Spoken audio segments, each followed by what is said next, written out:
राष्ट्रीय खेल दिवस के कार्यक्रम में शामिल हुए सीएम धामी। पेरिस ओलंपिक के उत्तराखंडी खिलाड़ियों को किया सम्मानित। डिजिटल माध्यम से खिलाड़ियों को धनराशि भी की हस्तांतरित।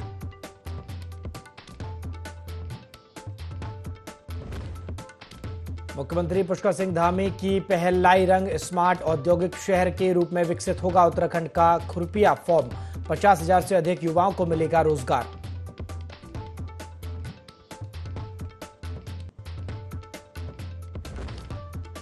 नैनीताल में वन भूलपुरा कांड के 50 आरोपियों को जमानत। 90 दिन में नहीं दाखिल हुई थी चार्जशीट। लोअर कोर्ट ने जमानत याचिका की थी खारिज।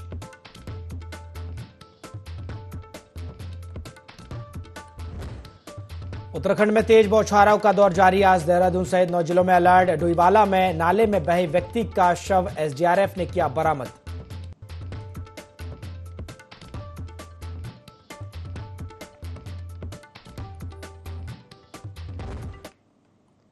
नमस्कार, IND 24 देख रहे हैं आप और मैं हूं आपके साथ प्रभात पांडे। बुलेटिन की शुरुआत खबरों के साथ करेंगे। राष्ट्रीय खेल दिवस के अवसर पर परेड ग्राउंड के बहुउद्देशीय क्रीड़ा हॉल में कार्यक्रम का आयोजन किया गया, जिसमें मुख्यमंत्री पुष्कर सिंह धामी और खेल मंत्री रेखा आर्य ने शिरकत की।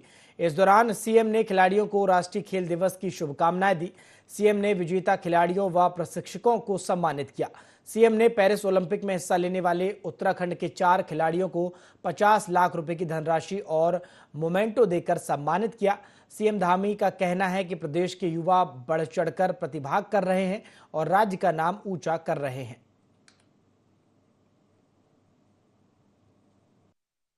आज काफ़ी खुशी हो रही है कि पेरिस ओलंपिक से लौटने के बाद हमारा इतना अच्छा सम्मान समारोह रखा गया और हमें इतनी बड़ी प्रोत्साहन राशि दी गई। मुझे लगता है कि ये प्रोत्साहन राशि से हमारा ही नहीं बल्कि उत्तराखंड के सभी युवाओं को ये प्रेरित करेगा। वो भी इस चीज़ को देखेंगे तो शायद मुझे लगता है कि वो भी आगे आने वाले ओलंपिक के लिए तैयारी करेंगे और उत्तराखंड का नाम रोशन करेंगे। हमें काफ़ी खुशी है कि आज खेल दिवस के उपलक्ष्य में हमें सम्मानित किया गया और सर हम आगे भी कोशिश करेंगे कि आने वाले 2028 ओलंपिक्स में 26 में एशियन गेम्स कॉमनवेल्थ में अपनी कंट्री को मेडल दिला सकें और अपनी परफॉर्मेंस को काफ़ी अच्छी कर सकें। ओलंपिक में ब्रॉन्ज मेडल जीतने के साथ ही भारत की हॉकी टीम लगातार 2 ओलंपिक खेलों में मेडल लाकर लगातार देश का नाम रोशन कर रही है। इसके लिए मैं हॉकी की हमारी पूरी टीम को एवं पेरिस में मेडल जीतने वाले सभी खिलाड़ियों को देवभूमि उत्तराखंड की तरफ से, अपनी तरफ से, आप सबकी तरफ से बधाई देता हूं। इसके साथ ही आने वाले दिनों में पेरिस में शुरू हो रहे पैरा ओलंपिक में प्रतिभाग करने जा रहे हमारे सभी दिव्यांग खिलाड़ियों को भी उनके प्रदर्शन के लिए शुभकामनाएं देता हूं। आज हमारे बीच में पेरिस ओलंपिक में भाग लेने वाले उत्तराखंड के होनहार खिलाड़ी भी मौजूद हैं। आप लोगों की उपस्थिति हमारे अन्य युवा खिलाड़ियों को प्रेरित करने का कार्य करेगी। राष्ट्रीय एवं अंतर्राष्ट्रीय स्तर पर पदक जीतने वाले खिलाड़ियों को आउट ऑफ टर्न सरकारी नौकरियों में आउट ऑफ टर्न नौकरी देने की शुरुआत कर दी है। पूर्व मुख्यमंत्री त्रिवेंद्र सिंह रावत का मसूरी पहुंचने पर भाजपा कार्यकर्ताओं ने जोरदार स्वागत किया। एक निजी कार्यक्रम में मसूरी पहुंचे पूर्व मुख्यमंत्री त्रिवेंद्र सिंह रावत सांसद बनने के बाद पहली बार मसूरी पहुंचे। इस दौरान उन्होंने सरकार पर भी चुटकी लेते हुए कहा कि अपराधियों पर अंकुश लगाने के लिए उत्तर प्रदेश की तर्ज पर कार्य किया जाना चाहिए। पत्रकारों से बातचीत करते हुए पूर्व मुख्यमंत्री त्रिवेंद्र सिंह रावत ने कहा कि महिला सुरक्षा को लेकर और कड़े कदम उठाने चाहिए। उत्तर प्रदेश में असामाजिक तत्वों को दबंगई से कुचला जा रहा है। इसी की तर्ज पर उत्तराखंड में भी अपराधियों में पुलिस का भय होना चाहिए। उन्होंने कहा कि प्रदेश में बड़े उलटफेर की बात की जा रही है। बहुत गंभीर विषय है, बहुत ज़्यादा गंभीर विषय है। उसको लेकर के उत्तराखंड के जो माननीय जनप्रतिनिधि हैं, जो विधायक लोग हैं, और मैं समझता हूँ कि उत्तराखंड के आम लोगों के बारे में एक धारणा है देश में कि उत्तराखंड के लोग ईमानदार होते हैं। उत्तराखंड के लोग अपनी मान मर्यादाओं में रहने वाले लोग होते हैं, परिश्रमी हैं। अगर विधानसभा में कोई बात उठी है, वो सदन की कार्रवाई का हिस्सा बना है, तो उस पर उनसे ये पूछा जाना चाहिए कि आप प्रमाण प्रस्तुत कीजिए। तो ये सारी बातें होनी चाहिए। मुझे लगता है कि अब समय आ गया, क्योंकि लगातार ये विषय बनता जा रहा है। इसका पटाख से होना चाहिए। खबर उत्तरकाशी से है, जहां अतिवृष्टि से प्रभावित गोफियारा एवं वरुणावत पर्वत का सचिव आपदा विनोद कुमार सुमन ने जायजा लिया। सचिव आपदा ने वरुणावत पर्वत से हो रहे भूधसाव को गंभीर बताते हुए वहां उच्च स्तरीय टेक्निकल टीम भेजने को कहा। साथ ही इस क्षेत्र में रह रहे लोगों को जब तक मलबा नहीं हटता तब तक अन्य जगह पर शिफ्ट करने के आदेश जिला प्रशासन को दिए। वरुणावत पर्वत के ठीक नीचे घनी आबादी होने के कारण वहां रह रहे लोग खतरे में हैं। ऐसे में इन लोगों को अन्य जगह रहने की व्यवस्था की जा रही है। लैंडस्लाइड हुआ है और उसकी वजह से काफ़ी पत्थर गिरे हैं और ऊपर भी देखा हम लोगों ने कि कई जगह अभी होल बने हुए हैं, कुछ पत्थर अटके हुए हैं, तो उसके नीचे आने की संभावना बनी हुई है। जब भी बरसात होगी पत्थर नीचे आएंगे, तभी हमने रिक्वेस्ट यही किया डीएम साहब से, एसपी साहब से कि जो भी नीचे लोग रहते हैं उनको हटा लें, वहाँ कोई न रहे जब तक पत्थर वहाँ पे अटके हुए हैं। और प्रोटेक्शन के लिए तत्काल हम लोग कार्रवाई शुरू करने के लिए एक टीएसडीसी को या किसी संस्था को हम आप शासन में बात करेंगे, माननीय मुख्यमंत्री जी से बात करेंगे। माननीय मुख्यमंत्री जी ने कहा है कि पहले जाकर देख के आइए आप कि क्या दिक्कत है और क्या समाधान हो सकता है। हमारा प्रयास होगा कि हम जल्दी काम शुरू कर लें इसमें, ताकि किसी प्रकार की फ्यूचर में होने वाली क्षति को रोका जा सके। नुकसान किसी प्रकार से नहीं हुआ है अभी, लेकिन खतरा बना हुआ है। अगर हम तत्काल प्रोटेक्शन के काम नहीं करेंगे तो खतरा हो सकता है। इसको देखते हुए हमें तत्काल कार्रवाई करनी है। जो लोग वहाँ के निवासी हैं उनसे अनुरोध यही करेंगे, जब तक ये प्रोटेक्ट ना हो जाए, जब तक वो सेफ ना हो जाए, वहाँ न रहें। जो लोग किराए पर रहना चाहें उनको किराया जो गवर्नमेंट का अनुमन्य दर होती है हम उसमें देंगे, और बाकी जो व्यवस्थाएं होती है अनुमन्य सहायता सब प्रकार। लोहाघाट के सुई गांव का एक युवक उप जिला चिकित्सालय में बच्चे को इलाज नहीं मिलने पर धरने पर बैठ गया। युवक ने आरोप लगाया कि उसके बच्चे को इलाज नहीं मिला और उसके साथ अभद्रता भी की गई, जबकि वह बच्चे के इलाज के लिए इधर उधर भागता रहा, जहां कोई भी ड्यूटी डॉक्टर मौजूद नहीं था। इस पर हंगामा भी हुआ, लेकिन लगभग 1 घंटा चले हंगामे के बाद किसी तरह मामले को शांत किया गया तथा बीमार बच्चे का उपचार किया गया। दोनों पक्षों के द्वारा एक दूसरे के खिलाफ लोहाघाट थाने में तहरीर भी दी गई। वहीं सीएमओ चंपावत डॉक्टर देवेश चौहान ने कहा है कि मामला संज्ञान में आया है। सीएमएस ने मामले की जानकारी की जांच की जाएगी, तमाम बातें भी कही हैं।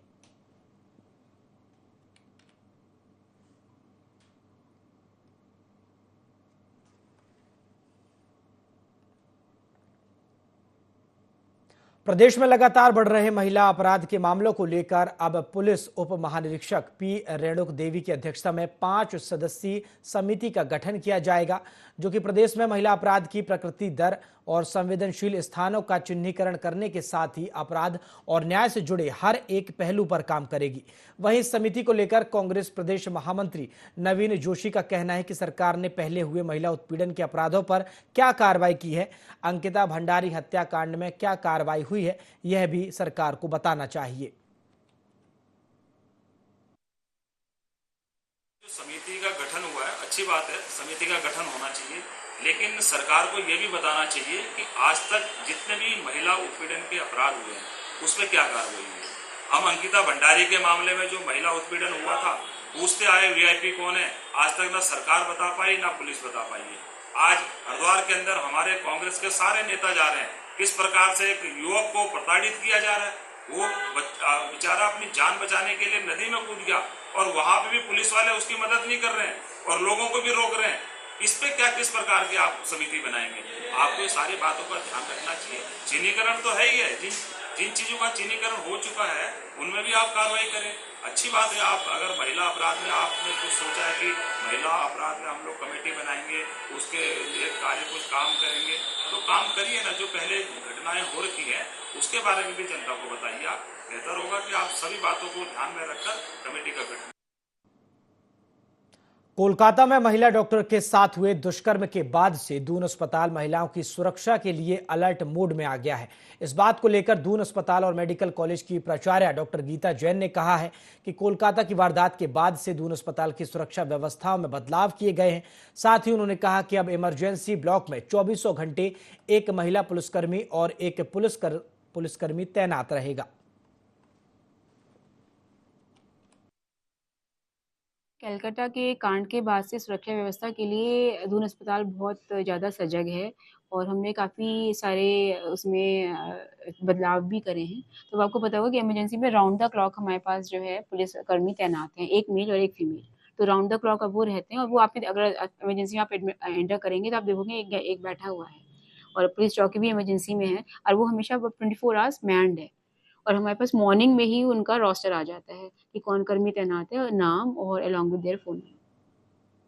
हल्द्वानी के बनभूलपुरा के हिंसा के मामले में उच्च न्यायालय ने 50 आरोपियों को जमानत दे दी है। इसके बाद सोशल मीडिया पर पुलिस पर गंभीर आरोप लगाते हुए दर्शाया गया कि पुलिस के द्वारा चार्जशीट समय पर दाखिल न होने के कारण आरोपियों को जमानत मिली है और पुलिस की इसमें बड़ी लापरवाही है, जिसके चलते हाई कोर्ट के अधिवक्ता सतपाल ने इस बात का खंडन करते हुए बताया कि 90 दिन में चार्जशीट दाखिल की, जिसके चलते पुलिस के द्वारा रिवॉर्ड की अवधि बढ़ाने के लिए न्यायालय को आवेदन भी किया गया था, जिसमें 180 दिन का समय मिला था।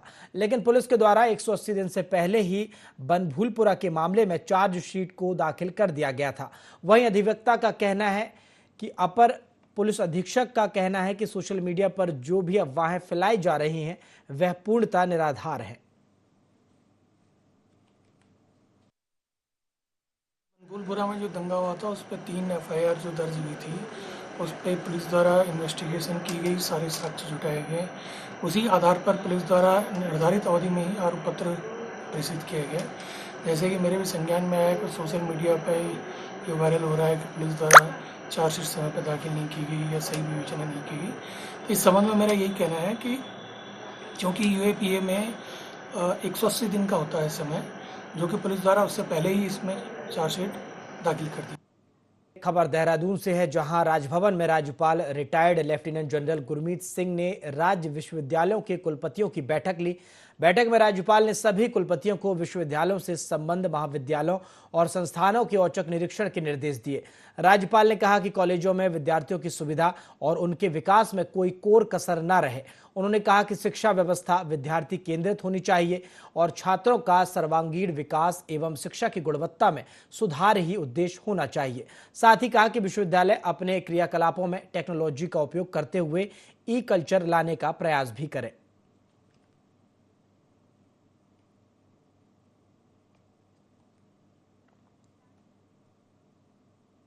दिल्ली के बुराड़ी में केदारनाथ मंदिर निर्माण पर रोक लग चुकी है। केदारनाथ धाम नाम से बनाए गए ट्रस्ट की ओर से खुद इसका ऐलान किया गया है।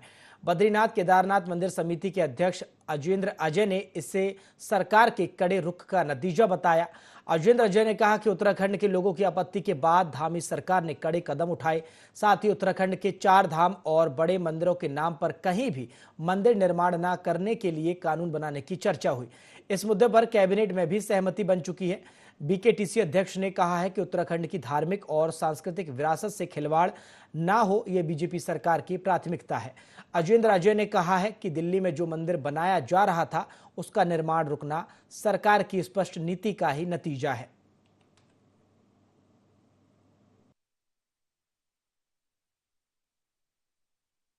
देखिए, आप जानते हैं कि जो दिल्ली में कोई केदारनाथ धाम ट्रस्ट नाम से जो लोग एक मंदिर का निर्माण कर रहे थे और उन्होंने इसके लिए भूमि पूजन भी कर दिया था, लेकिन जैसा कि जो प्रदेश की जनता है, उन्होंने जो केदारनाथ ज्योतिर्लिंग के नाम पे धाम के स्थापना का जब विरोध किया तो प्रदेश सरकार ने और माननीय मुख्यमंत्री जी ने त्वरित उस पर निर्णय लिया और प्रदेश कैबिनेट में भी इस बात को लेकर के कानून बनाने के लिए लेकर के विचार किया गया और कि इस प्रकार से कोई जो हमारे प्रतिष्ठित धाम हैं उनके नामों का दुरुपयोग न करे, उनके किसी प्रकार से उनके नाम पर चंदा वसूली न करे। इसके लिए प्रदेश सरकार कानूनी प्रावधान तो तलाश रही है और बद्रीनाथ केदारनाथ मंदिर समिति भी इस दिशा में प्रयासरत है।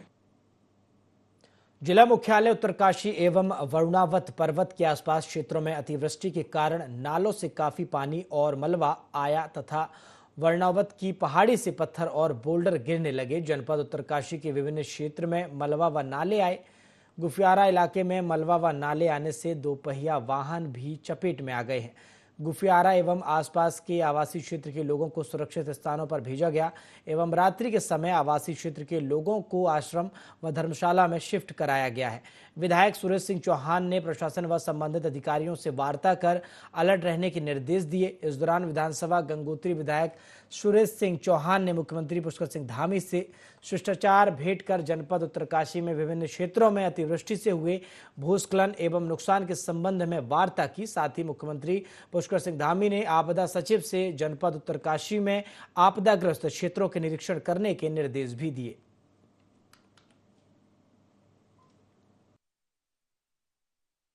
2 घंटे लगातार अतिवृष्टि उत्तरकाशी के अंदर हुई और जगह जगह दूरभाषा पर मुझे लगातार लोगों के फोन आए। तत्कालीन मैंने जिलाधिकारी उत्तरकाशी, एसडीएम ढूंढा, एसडीएम भटवाड़ी, एसडीआरएफ और एनडीआरएफ, एसपी उत्तरकाशी सभी को दूरभाषा से अवगत कराया और उनको भी अवगत था। यहाँ पर बहुत जोर की आवाज़ हुई और बरनावत की जो पहाड़ी मस्जिद मोहल्ले में है वो बहुत ज़बरदस्त दरकने लगी और बड़े बड़े पत्थर वहाँ आने लगे। उत्तरकाशी में पूरा माहौल अफरा तफरी को था। रात को मेरी लगातार 2-2:30 बजे तक जिला प्रशासन से बात होती रही। पूरा जिला प्रशासन अलर्ट मूड में था। जुगुड़ी का गांव है, वहाँ भी बहुत बड़ा गदरा बढ़ा। इसी तरह जसपुर में जो बीच नाला था वो भी बहुत ज़्यादा उफान पर था और लोग जो अफरा तफरी की स्थिति में थे, तो काफ़ी ज़्यादा नुकसान हुआ। कोई जनहानि नहीं हुई। मैं इस संबंध में तत्काल जिलाधिकारी और तमाम अधिकारियों को इस संबंध में लगाया। सुबह भी मेरी वार्ता हुई और आज सुबह में माननीय मुख्यमंत्री से पूरी घटना के बारे में बताया और पूरी घटना के बारे में माननीय मुख्यमंत्री जी ने मुझे आश्वस्त किया और तत्काल जो हमारे आपदा सचिव उनको निर्देशित किया कि आप तत्काल घटनास्थल पर जाएं और क्या स्थिति वहाँ पे हो सकती है, टेक्निकल उनकी टीम को ले जाकर और कैसे लोगों को सुरक्षित किया जा सकता है।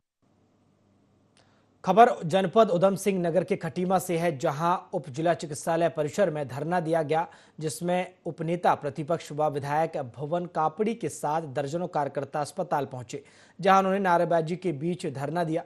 विधायक कापड़ी ने कहा कि अस्पताल में आईसीयू, एनआईसीयू और MRI, CT scan, oxygen plant समेत सब कुछ है, लेकिन सही तरीके से संचालन के अभाव में आम आदमी को इनका लाभ नहीं मिल पा रहा है।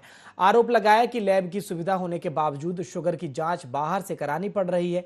निकासी के इंतजाम नहीं होने से 1 दिन की बारिश के बाद 4 दिन तक परिसर में पानी भरा रहता है।